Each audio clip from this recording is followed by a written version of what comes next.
শামীম ওসমানের নেতৃত্বে এই অঞ্চলে মাদক সৃষ্টি হয়েছে। মাদক থাকতে পারবে না।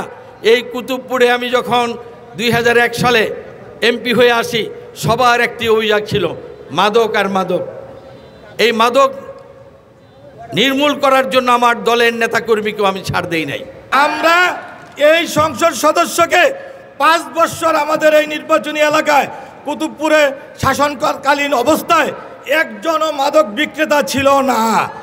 যে এই সংসদ সদস্য আমাদের কাছ থেকে ষড়যন্ত্র করে সরিয়ে নিছে, তারপরে এই শামীম ওসমানের নেতৃত্বে এই অঞ্চলে মাদক সৃষ্টি হয়েছে। আজকে মাদকের জ্বালায় ঘরে ঘরে মাদক বিক্রি হচ্ছে। আমরা কি বর্তমানে মাদকের সমস্যা আছি না?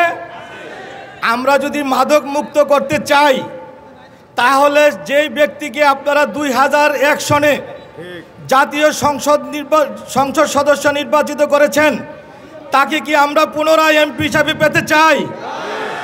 যদি আমরা এমপি হিসাবে তাকে দেখতে চাই, তাহলে আপনারা 2 হাত তুলে আল্লাহ পাক রব্বুল আলামিনের কাছে প্রার্থনা করবেন যে আল্লাহ যাতে আমাদের এই ইউনিয়ন তথা এই ফতুল্লা এবং নারায়ণগঞ্জ 4-এ পুনরায় আবার ওনাকে নমিনেশনটা দেয়।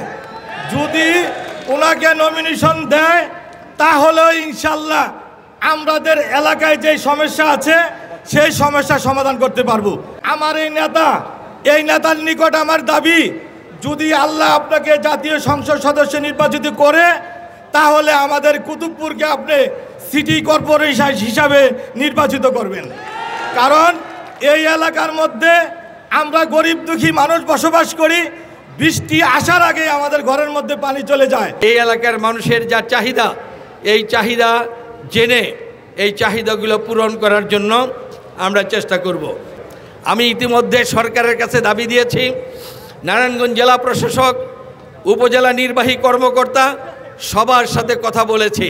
তারা প্রতিশ্রুতি দিয়েছে অবিলম্বে এই ফতুল্লাকে সিটি কর্পোরেশনে অন্তর্ভুক্ত করার জন্য তারা সমস্ত ব্যবস্থা গ্রহণ করবে। এই ফতুল্লা থানায় 2001 থেকে 2006 সালে বিএনপি যখন ক্ষমতায় ছিল, আপনারা যখন ভোট দিয়ে আমাকে নির্বাচিত করেছিলেন, এই এলাকায় তখন আমরা স্কুল, কলেজ, মসজিদ, মাদ্রাসা, রাস্তাঘাট সহ অনেক উন্নয়ন কাজ করেছি। পরবর্তী সময় যারা ক্ষমতায় এসেছে, তারা তেমন একটা উল্লেখযোগ্য কোনো উন্নয়ন করে নাই। এই এলাকার সম্পদ তারা লুণ্ঠন করেছে। ঘুষ দুর্নীতির মাধ্যমে, চাঁদাবাজির মাধ্যমে তাদের ভাগ্যের পরিবর্তন করেছে।